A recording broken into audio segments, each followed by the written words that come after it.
Before the mourners had left the churchyard, Mr. Ambrose Vane informed Lydia Marlowe that her husband's debts had consumed their home, their savings, and every respectable prospect she possessed. He waited beneath the bare yews while sleet darkened the shoulders of his black coat. Lydia still held the sprig of rosemary she had laid upon Edwin's coffin. Beyond the wall, the North Sea showed between the roofs of Workhaven like hammered lead. "There is one remaining asset," Vane said. He drew a folded deed from his case with 2 fingers. "Brinewatch Infirmary." Even in grief, Lydia understood the cruelty. The Cliffside Clinic had stood condemned for 15 years, ever since 3 patients were said to have died from tainted water. Its roof leaked, its seawall had cracked, and villagers crossed the road rather than pass its gate after dark. It belonged to Edwin? It belonged to his aunt, Dr. Miriam Bell. Your husband inherited it subject to liabilities. You now inherit those liabilities. Vane's gray eyes rested on her worn gloves. I am prepared to offer £5 for immediate surrender. Enough for lodging while you seek a position. £5 meant warmth, food, and time. The deed meant rates, repairs, and possibly ruin. Lydia looked toward the fresh earth where Edwin lay. During his final fever, he had tried twice to speak of Brinewatch, but breath had failed him. Vane had been at the house within an hour of his death, gathering account books Edwin kept for the harbor authority. "May I examine the debts?" she asked. A widow is hardly equipped to audit commercial obligations. Her father, a country physician, had taught her to boil instruments, trace infection to its source, and distrust any conclusion unsupported by observation. Edwin had taught her double-entry bookkeeping during their quiet evenings. Vane knew neither fact, or considered both unimportant. Then £5 is a generous price for something worthless. His mouth tightened. Generous because I respected your husband. Lydia took the deed. I will keep it.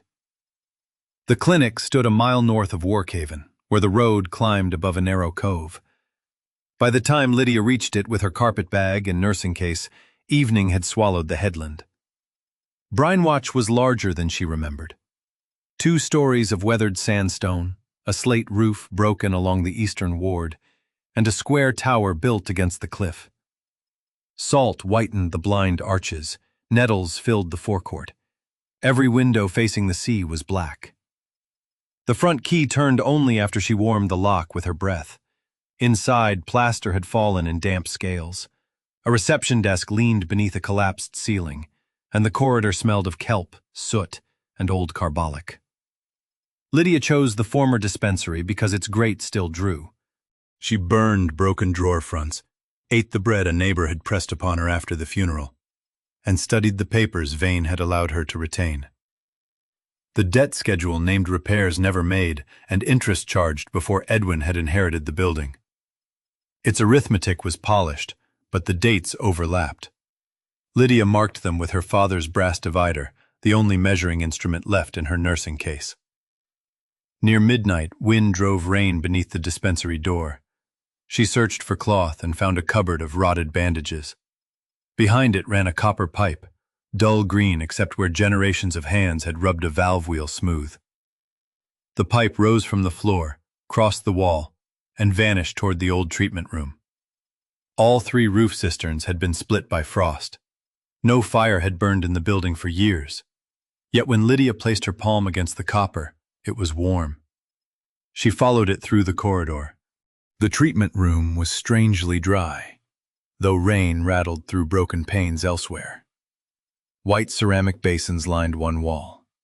Beneath the largest, the warm pipe descended under cracked blue tiles. Its valve had been wired shut, not by rust, but by deliberate turns of blackened iron. Lydia cut the wire with her dressing scissors. The wheel resisted, then moved a quarter turn. Nothing flowed. Instead, a faint vibration traveled through the metal into her fingers. She knelt and pressed her ear to the pipe. From somewhere inside the cliff came 3 measured blows. They paused, then sounded again. At dawn, Lydia found the pipe's exterior course. It emerged through the clinic's north foundation, crossed a narrow ledge on iron brackets, and entered the cliff behind a wall of dressed stone. The opening had been sealed with newer mortar. A chisel lay in the weeds, its edge bright beneath fresh grit. Someone had worked there recently. She returned inside before the tide covered the ledge. In daylight, the ruin revealed its immediate demands. 6 roof slates had slipped above the dispensary. The kitchen pump yielded brown water. The western chimney remained sound, but gulls had nested in it. She had 8 shillings and 4 pence after burial expenses. A sound roof was beyond her, a dry room was not. Lydia carried fallen slates upstairs, covered the worst opening with tarred canvas found in the stable, and cleared the chimney with a rope weighted by a broken fire brick. By noon, her palms were bleeding through her gloves. A boy watched from the gate. He was perhaps 12, narrow-faced with one boot tied by cord. "They say the water killed people," he called. "Water does not care for gossip," Lydia replied. "It carries what is put into it." The boy considered this. "My ma'am says you'll be gone by Friday." "Then your ma'am will be surprised on Saturday." His name was Tom Fenwick. For a penny and a meal, he agreed to fetch coal and tell her which tradesman might work without Vane's approval. His mother, Ruth, took in washing and suffered a raw swelling on her forearm. Lydia cleaned it, applied a warm compress, and refused payment. The next morning, Ruth sent 2 blankets and a pot of broth. That small exchange traveled through Warkhaven faster than scandal. It did not make the village friendly, but it made Lydia visible as something other than a doomed widow. On the 3rd day, she inspected the old wards. 12 iron bedsteads remained. Mold climbed the seaward walls, but the floor of the treatment room was level and dry. Lydia measured it with the divider and a length of twine. The room was 18 feet wide inside. Outside, from foundation corner to corner, the same wall measured 22. 4 feet had vanished. She tapped the paneling. Most bays answered solidly. One returned a shallow, hollow sound, but no seam showed beneath the paint.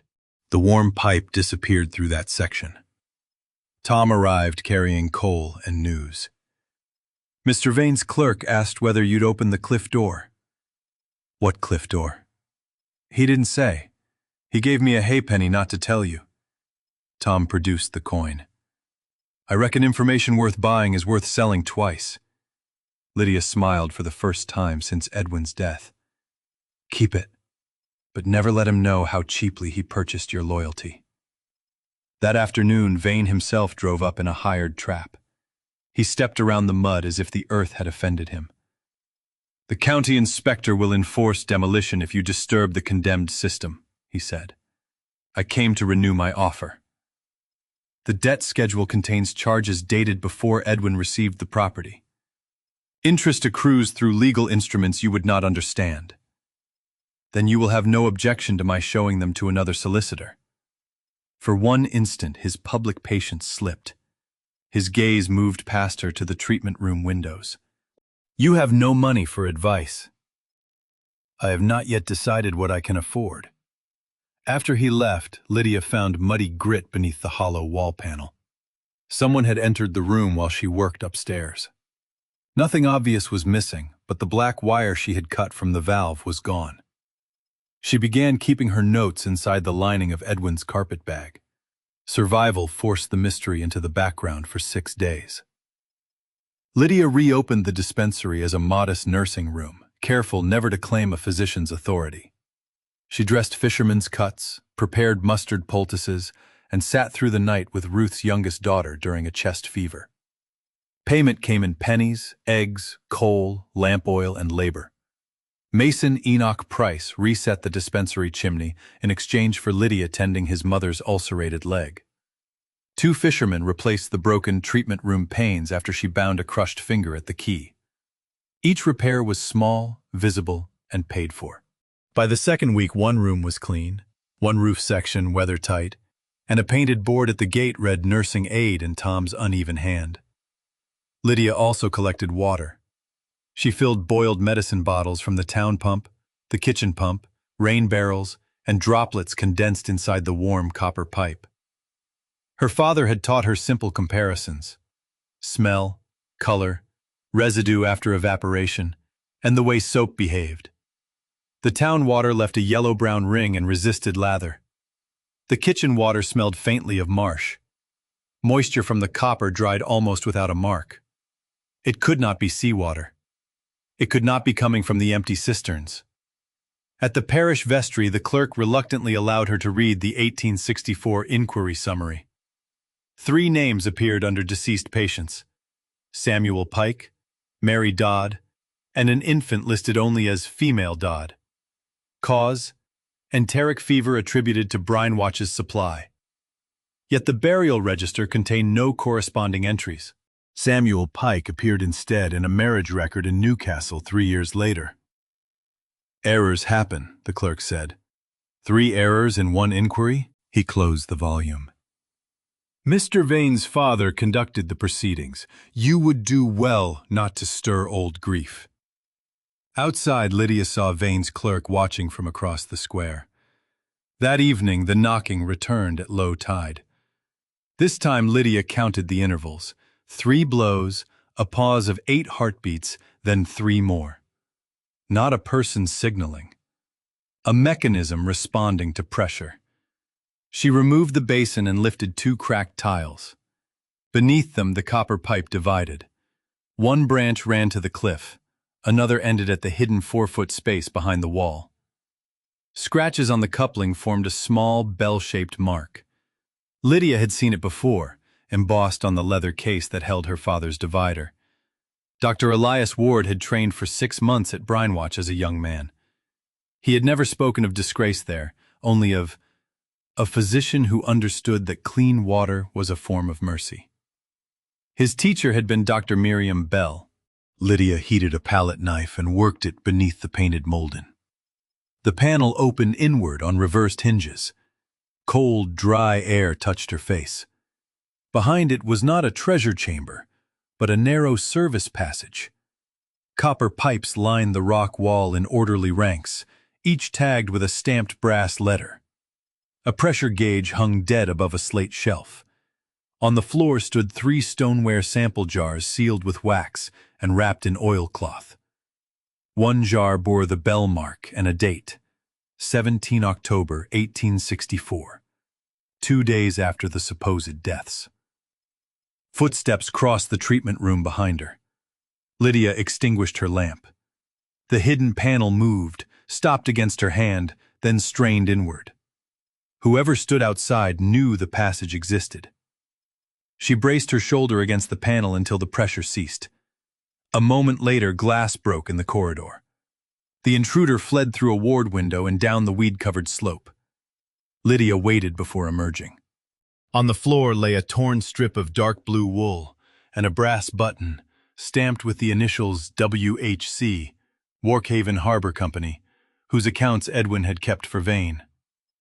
The 3 sample jars remained, but the slate shelf showed a clean rectangle in the dust. Something else had been taken long ago, or removed that night. Lydia carried the jars to the dispensary. She did not break their seals. Samples alone could suggest truth, not prove ownership or fraud. She needed the chain that explained who had collected them, why they were hidden, and what the missing object had contained. At sunrise, a notice was nailed to her gate. By order of the County Sanitary Committee, Brine-Watch was to be inspected in 48 hours. Any unauthorized medical practice or disturbance of condemned apparatus would result in closure. Below the official wording appeared Ambrose Vane's signature as committee secretary. The inspector arrived in rain, accompanied by Vane and a constable. Dr. Horace Lyle was a tired man with a silver beard and no evident wish to quarrel.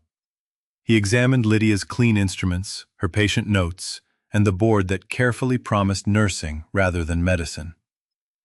"Your dispensary is better ordered than some licensed surgeries," he admitted, "but the old water system is prohibited." Vane led him directly toward the treatment room. Lydia understood then that the inspection was also a search. She had hidden the sealed jars beneath loose hearthstones in the stable and closed the secret panel.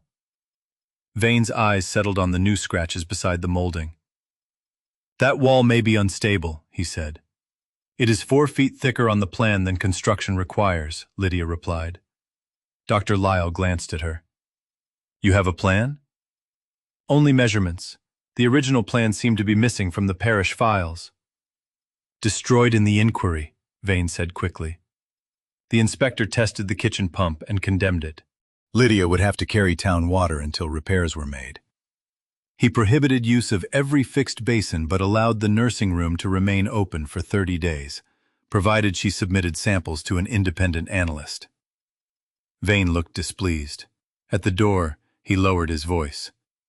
An analyst will cost more than your building is worth. Then you need not worry about the result. Lydia did worry. Analysis in Newcastle would cost a guinea, carriage extra. Her earnings for the week totaled 4 shillings and 9pence. Worse, the town pump had begun failing each afternoon. Women waited with buckets while the harbor company carted barrels past them to Vane's warehouses. Ruth Fenwick came to Brinewatch after dark. My sister Agnes cleaned for old Dr. Bell, she said. Agnes swore the clinic water was never bad. After the inquiry, Vane's father paid her passage to Canada. I thought it kindness. Now I wonder. Did she leave anything? Ruth brought a bundle of letters tied with faded yarn. Most described Canada, but the earliest contained one guarded line. Tell Dr. Ward that the bell still hangs where the tide cannot reach it. Lydia's father had been Dr. Ward. The phrase was not a location, but an instruction meant for someone who knew the system. Lydia drew the bell-shaped mark, then studied the tags in the hidden passage. Letters B, E, L, and L appeared on 4 separate pipes. When traced in order, they converged at a brass manifold above the floor. Tom held the lamp while Lydia loosened its faceplate. Behind it lay a narrow key wrapped in greased linen and a folded strip of treated parchment. The ink had faded, but oblique lamplight revealed a diagram of the cliff with 2 chambers. An upper spring gallery above the highest tide, and a lower tidal engine reached through a door on the cove. The key fit neither chamber shown. Beside the lower door, Dr. Bell had drawn 3 short strokes, the measured blows Lydia heard. We go at low tide, Tom whispered. You go to your mother. You cannot manage the cove alone. That is precisely why I am not going alone. Lydia asked Enoch Price and fisherman Caleb Shaw to accompany her. She showed them the diagram, but not the letters or samples. At the next daylight ebb, they descended by rope to the narrow ledge. Enoch examined the sealed portal in the cliff. Mortar's no more than 5 years old, he said. Different sand from the clinic. Harbor dredging by the look. The newer barrier concealed an iron door. Lydia's narrow key opened a covered escutcheon, releasing a pressure latch rather than the main lock. When Caleb pulled the wheel, trapped air sighed from within. The chamber beyond smelled of stone and clean metal. A tidal float moved in a vertical shaft below, lifting a weighted hammer that struck a pipe 3 times at each turn. The mechanism had continued working because seawater touched only the float. The upper gears remained dry. Beside it, a piston pump connected to the copper lines climbing toward the spring gallery. Dr. Bell had used the tide to lift fresh spring water without coal. The machine was fouled but not ruined. More disturbing was a recently fitted iron clamp that prevented the pump rod from completing its stroke. The clamp bore the harbor company's mark. Caleb swore softly. Town pump fails when their barrels fill. They've been throttling our supply. Lydia could not yet prove the spring fed the town, but the pipe directions suggested a shared source. She stopped Caleb from removing the clamp. We need witnesses and a lawful inspection. If we disturb it, Vane will say we caused whatever follows. Enoch nodded. You think like a mason faced with a cracked arch. Shore it before you touch the center stone. They left chalk marks across the clamp bolts and signed a statement describing what they had seen. Lydia sent copies by separate carriers to Dr. Lyle and to a Newcastle solicitor whose name Edwin had once praised, Miss Beatrice Hall, the rare woman permitted to manage her late father's legal office, though male partners argued in court. The next morning, the chalk marks were broken. By afternoon, the town pump ran dry. Vane offered to sell household water from his warehouse at 6 pence a bucket. Panic achieved what his warnings had not. Villagers blamed Lydia for opening the cliff. A stone shattered the dispensary window, while Ruth's feverish daughter lay inside. Lydia moved the child to the dry treatment room and faced the crowd at the gate. "The mechanism was clamped before I entered it. Mr. Price and Mr. Shaw witnessed that.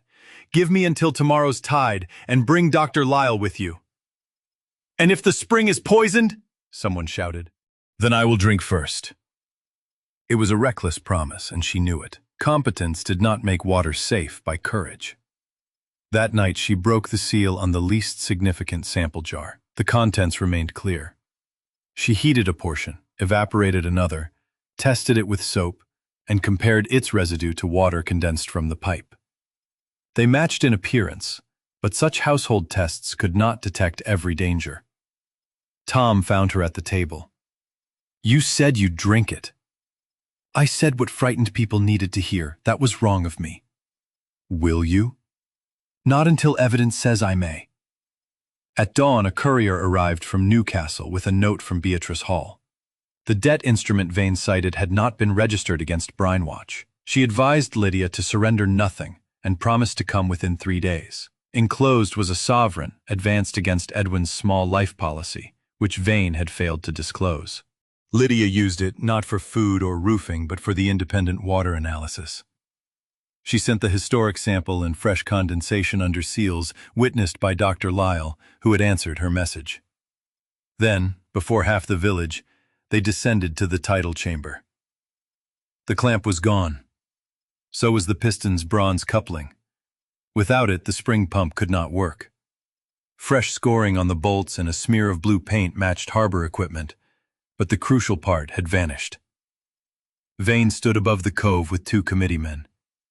"A dangerous ruin," he called, "tampered with by an insolvent woman who now pretends sabotage." Lydia felt the crowd turn. Evidence of interference looked equally like evidence against her. Dr. Lyle ordered the chamber sealed pending official review. That evening, someone set fire to the stable. Ruth saw smoke first. Enoch and Caleb formed a bucket line from the sea, while Lydia carried blankets and lamp oil out of the dispensary. Then she remembered the sample jars beneath the hearthstone. She went back through heat that seared her throat. A falling timber struck her shoulder, but she reached the stones and dragged the wrapped jars free. Tom appeared in the doorway, though she had forbidden him to enter. Together they escaped as the roof fell. One jar cracked from the heat. Inside its oilcloth wrapping, concealed beneath the ceramic base, was a thin brass disc engraved with the same bell and 4 letters. WPTC. On its reverse, Dr. Miriam Bell had scratched a sentence: "A trust is a promise made durable." The fire destroyed Lydia's blankets, stored coal, and most of the stable. It also revealed that the stone hearth base was a removable iron strongbox, blackened to resemble masonry. The lock accepted the narrow key from the manifold. Inside lay no money. There were 37 folded patient agreements, a copper printing plate, and a water-stained memorandum signed by Dr. Bell, Lydia's father, Agnes Fenwick, and 2 former parish officers. The Warkhaven Pure Water Trust Company had been formed in 1864 to hold the upper spring and tidal engine for public benefit. Brinewatch received free water for treatment. The village received water at cost. No director could sell the source for private gain. The documents were incomplete. The trust deed itself was absent, and without it, the memorandum proved intention more readily than title. But the patient agreements exposed the first fraud. Samuel Pike and Mary Dodd had not died. They had been moved secretly after threats from Vane's father, who wanted the spring for commercial shipping. Dr. Bell had recorded their testimony that illness began before they arrived at Brinewatch and improved after drinking its water. The unnamed infant had been born alive at the clinic. Ruth read Agnes's signature and began to cry. "My sister helped hide them." That was why she left. Lydia's shoulder burned where the timber had struck it. The stable roof was gone. Snow had begun to fall through the charred beams, and Vane would attack the papers as soon as he learned of them. Yet for the first time she understood Edwin's final unfinished words. He had not been trying to say debt. He had been trying to say deed. He had found the missing trust deed in the harbor accounts. By morning, Lydia's left arm had stiffened from shoulder to wrist. Dr. Lyle examined it and ordered a sling. Nothing was broken, but she could not lift, carry, or dress wounds without pain. The clinic's one usable room smelled of smoke. 2 patients waiting at the gate turned away when they saw the damage. Vane's escalation came before noon. A constable delivered a petition alleging that Lydia had endangered the town supply, practiced medicine without license, and destroyed collateral property through negligence. A hearing would be held at the magistrate's room in 6 days. Until then, no one could enter the title chamber. Beatrice Hall arrived in a mud-spattered carriage with a copyist, a leather folio, and no patience for ceremony. She was 50, broad-shouldered and dressed with the severe plainness of someone accustomed to being judged before she spoke. She read every recovered page twice. The memorandum establishes a trust arrangement, but Vane will say the company never acquired the spring. We need the executed deed, the company register, or proof that the land was conveyed and acted upon. Edwin found something in the harbor accounts. Then Vane likely took it after his death. Lydia spread the debt schedule beside Edwin's remaining notes. The forged charges were not random. Each corresponded to a payment from Warkhaven Harbor Company to a coded supplier, BW Maintenance. The amounts rose whenever the town pump failed.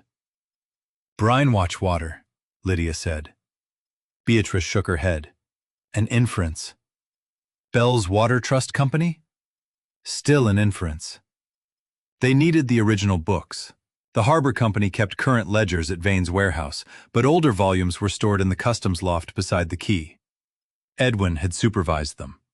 Tom remembered carrying bundles there during Edwin's last week. The loft had been emptied. Swept dust showed rectangular spaces where ledgers had stood. A harbor porter admitted that Vane's clerk had loaded them onto a cart the morning after Edwin died. The cart traveled north, not toward Vane's office. North led only to Brine-watch, the old lime quarry, and Vane's bottling shed above the cove. Lydia wanted to search immediately. Beatrice refused. "If we trespass, he turns our evidence into our offense. We obtain an order." An order required a magistrate, and the nearest was Sir Jonathan Crewe, a shareholder in the Harbor Company. The legal chain seemed designed to bend back toward Vane. While Beatrice drafted applications, Lydia returned to the mechanism diagram. The spring gallery lay above the tide, but they had entered only the lower engine room. A dotted service line connected the gallery to the clinic tower. On the actual tower wall, however, no door or staircase existed. The missing 4 feet behind the treatment room was not merely a pipe passage. Its far end turned upward. With one useful arm, Lydia could not climb the narrow iron rungs. Ruth went instead, carrying a lamp tied to her waist. 20 feet above, she found a trap door sealed by mineral crust. Enoch freed it from the tower side after locating a square of mismatched slates beneath ivy. The upper gallery extended into dry rock. Clear water emerged from a fissure, passed through settling beds of grated gravel and charcoal, then entered 2 mains, one toward the clinic, the other toward Warkhaven. Dr. Bell's system was not magical purification. It was careful source protection, sediment control, enclosed pipes, and separation from sewage. Principles Lydia's father had taught her before most local authorities accepted them. A brass flow board recorded quantities by mechanical counters. The clinic line was closed. The town line showed fresh wear. A third, newer branch bored through the north wall toward Vane's shed. He had diverted the charitable spring and sold its water while allowing the town pump to fail. On a ledge near the illegal branch, Ruth found scraps of scorched paper.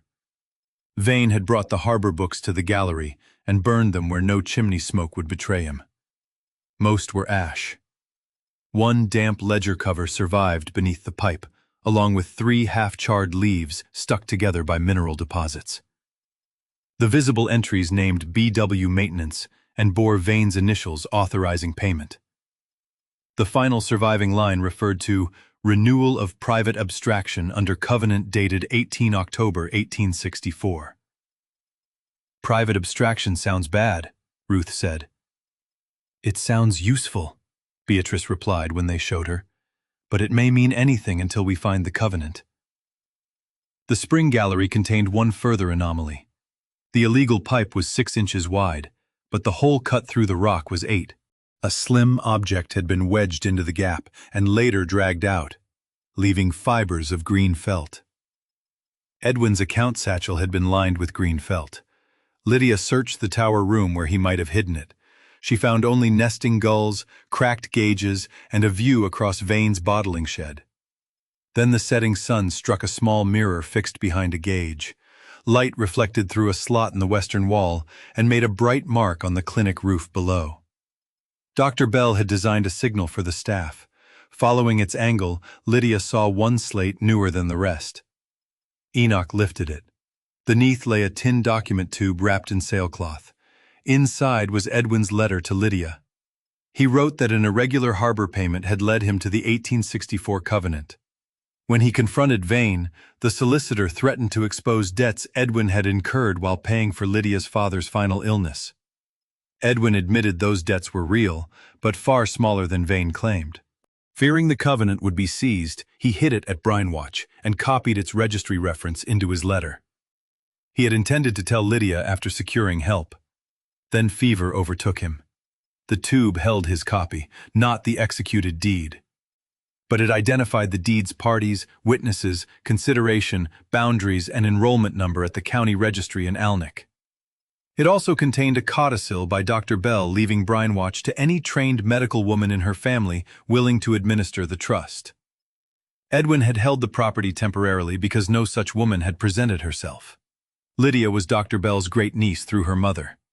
The revelation did not make her rich. It made her responsible. Under the covenant, the clinic grounds, spring, engine, and village main were inseparable trust property.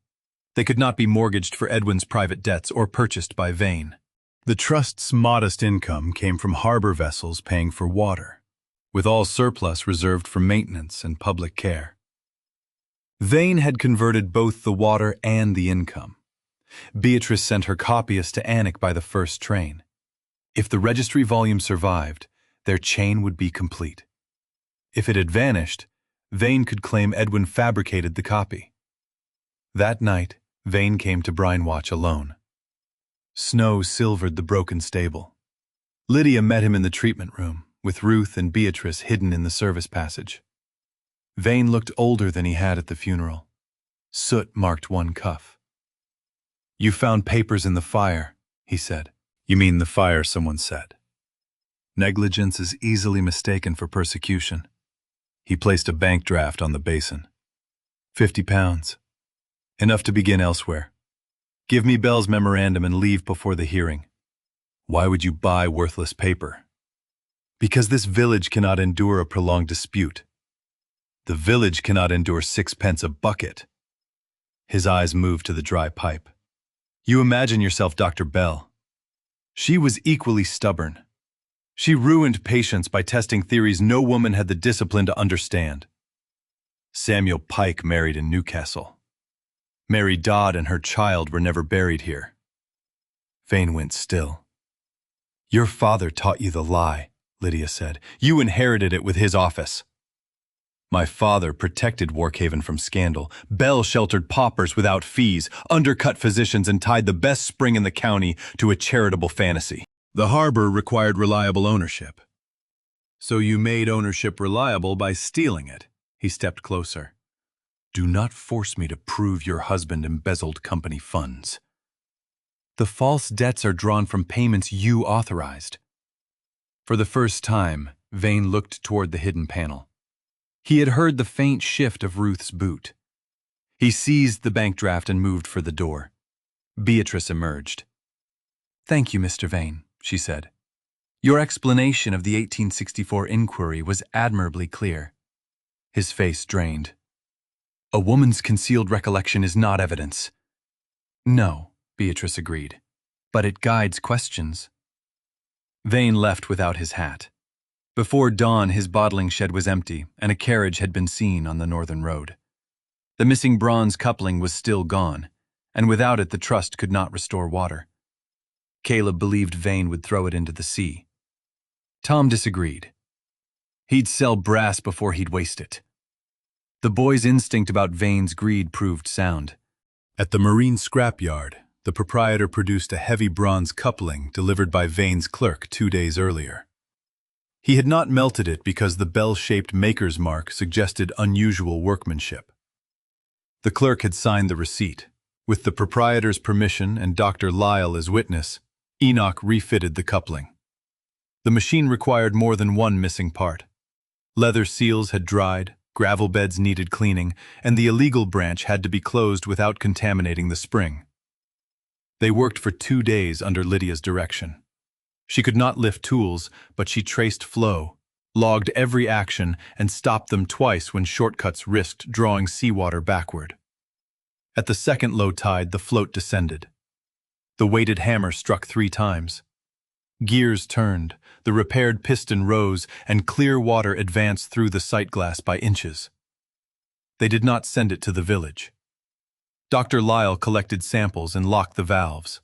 Restoration had made the system testable, not yet safe. The analyst's telegram arrived the morning of the hearing. Both the 1864 sample and the fresh spring sample showed exceptionally low organic contamination and no saline intrusion under the tests available. The town pump sample showed serious surface contamination and was unfit without boiling. Vane had blamed Brinewatch for waterborne illness while profiting from the safer source. One question remained. The Alnwick copyist had not returned. Without registry confirmation, Lydia had proof of sabotage and fraud, but her ownership could still be attacked. As villagers crowded the magistrate's room, Vane entered through a side door in a fresh black coat. He had not fled. His confidence meant he believed the registry evidence was gone. Sir Jonathan Crewe took the chair beneath the royal portrait. Vane presented his petition first. He called Brinewatch dangerous, Lydia insolvent, and her supporters a mob inflamed by promises of free water. He produced Edwin's genuine notes for medical debts and implied that Lydia had invented the trust to escape them. Lydia felt the old humiliation return, not as grief now, but as pressure to make herself small enough for powerful men to remain comfortable. When her turn came, she did not begin with the secret chamber or Edwin's letter. She began with water. Dr. Lyle read the independent results. Enoch described the 5-year mortar and illegal branch. Caleb described the clamp. The scrap merchant produced the coupling and receipt. Ruth submitted Agnes's letters and identified the 1864 memorandum signature. Parish records established that the supposed dead had not been buried. Beatrice then laid out the financial sequence: harbor payments, manufactured debts, water failures, and sales from Vane's warehouse. Each fact alone allowed explanation. Together they formed a pattern with only one reasonable purpose. Vane rose. None establishes Mrs. Marlowe's title. The building remains collateral and the spring belongs to the harbor under continuous use. The door opened. Beatrice's copyist entered with an elderly registry clerk and a flat parcel wrapped in red cloth. The original enrollment volume had not vanished. Vane had bribed a junior clerk to misfile it among turnpike easements, but the index number in Edwin's letter led them to the shelf. The clerk read the covenant number, date, boundaries, and trust restrictions aloud. He also produced the bribed clerk's signed statement. Vane's flaw had not been ignorance. It had been his certainty that every poorly paid person could be purchased and would remain purchased forever. Sir Jonathan's expression changed as his own company's exposure became clear. He ordered the petition dismissed, referred the forged debt schedule and water diversion to county authorities, and suspended Vane from all committee functions pending prosecution. The harbor company would preserve its books and repay disputed water revenues into court. Outside, no one cheered at first. The consequences were too large, and the town pump was still unsafe. Then Ruth Fenwick took Lydia's uninjured hand. Caleb removed his cap. Others followed, not all and not eagerly, but enough. Vane passed between them under Constable's escort. He did not apologize. Lydia was glad of it. Shame without restitution would have been another performance.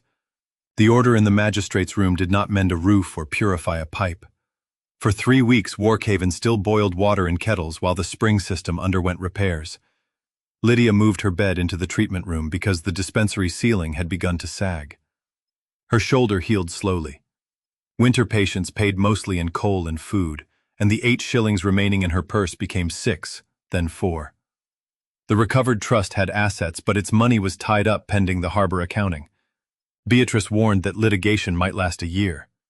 Lydia therefore made a list with 3 columns: urgent, necessary, and desired. Urgent meant the western roof, spring seals, and a sanitary drain. Necessary meant 2 wards, a kitchen pump isolated from runoff, and wages for 1 attendant.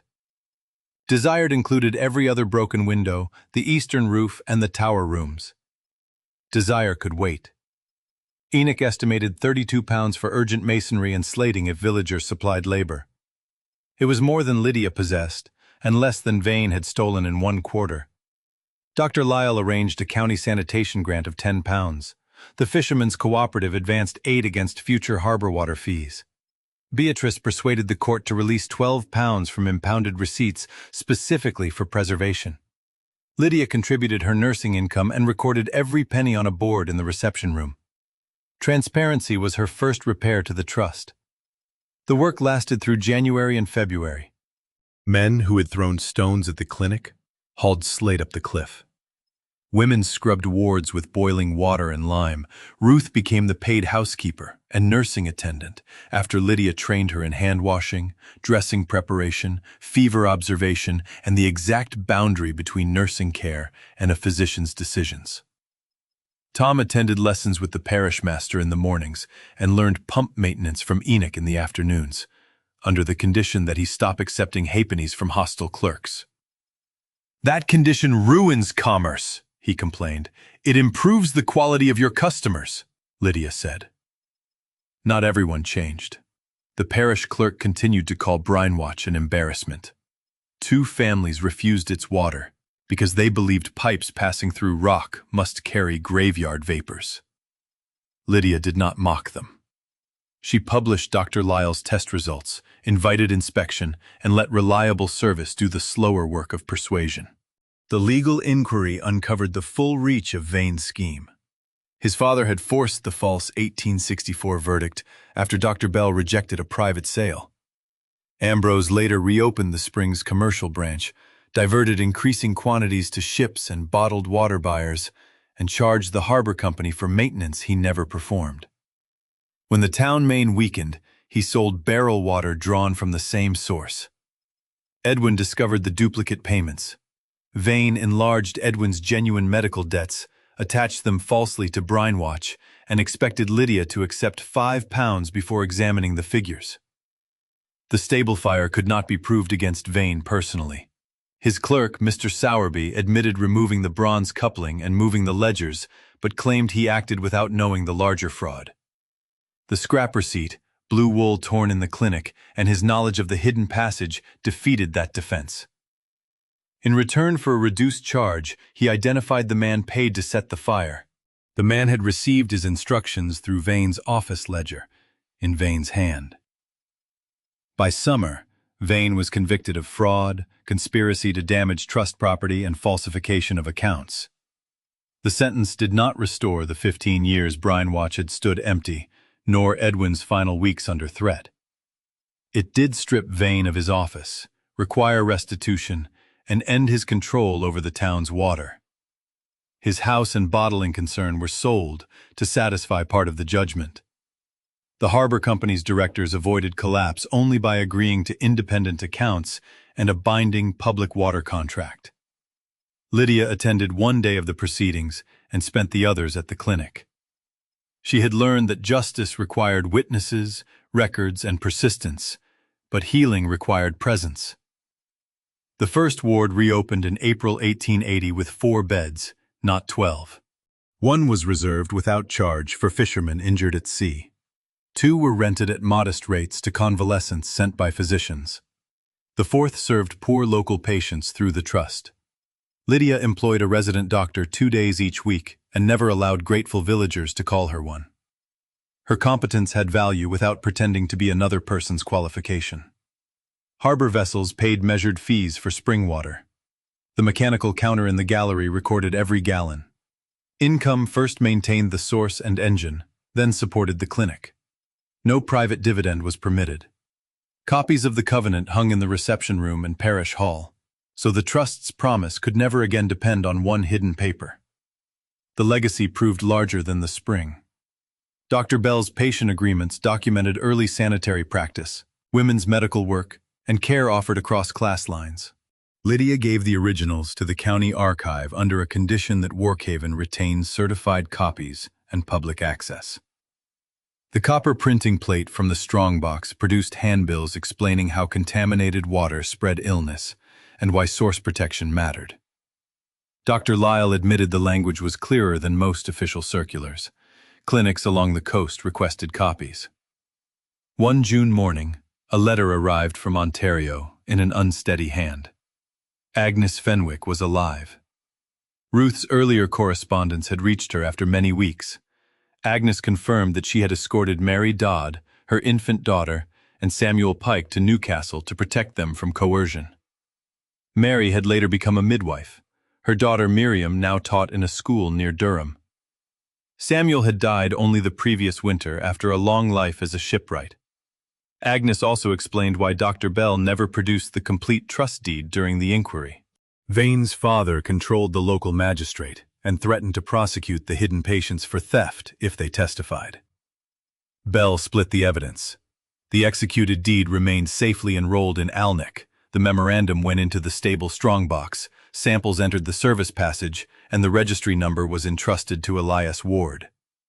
Lydia's father had suffered a seizure before he could help reopen the case. His leather instrument case retained the bell mark, but not the memory attached to it. No single convenient secret had waited intact for Lydia. Truth survived because several frightened people each preserved one part. Edwin's genuine debts were settled from his small policy, with enough left for a plain headstone. Lydia refused to use trust money for it. On the stone she carved no accusation, only his name and the words, "He kept the account true." In August, she carried Rosemary to his grave. Grief had not diminished in a straight line. Some mornings she still turned to tell him about an expense or a stubborn valve. At first, those moments felt like fresh losses. Gradually, they became evidence that love could remain present without keeping her fixed in the hour of his death. Beatrice joined her at the churchyard with the final court accounting. Restitution to the trust amounted to £286 after costs. It was substantial, but not enough to rebuild all Brinewatch. "Invest half," Lydia said.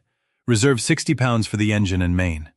The rest will finish the second ward and stable roof over 2 years. You could petition for an administrator's salary." "I intend to take one, a modest published salary. Charity that depends upon an exhausted woman working without pay is merely another concealed debt." Beatrice smiled. "Dr. Bell would have argued with you." "Then I would have shown her the accounts." By the first anniversary of Edwin's death, Brinewatch's western half was sound. The east wing remained closed behind a locked door. Its roof braced until funds allowed proper work. Ivy still gripped the tower. Storm still flung spray over the seawall. Restoration had not made the place grand. It had made it useful. At dusk, Lydia walked the pipe route with Tom, now formally apprenticed to Enoch. They checked the spring gallery seal, the charcoal beds, and the brass flowboard.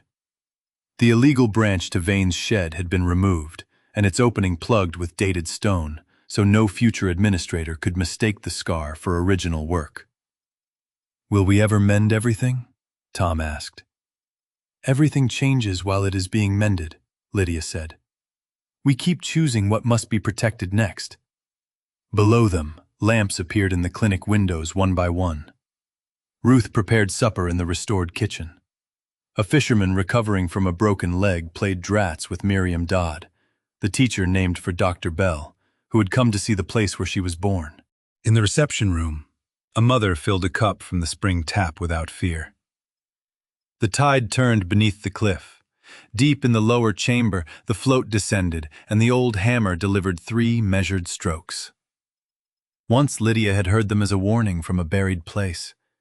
Now she recognized the sound for what it had always been, a machine faithfully announcing that pressure had changed and work was beginning. Clear water rose through the repaired pipes, crossed the warm treatment room wall, and entered the house that no longer stood abandoned.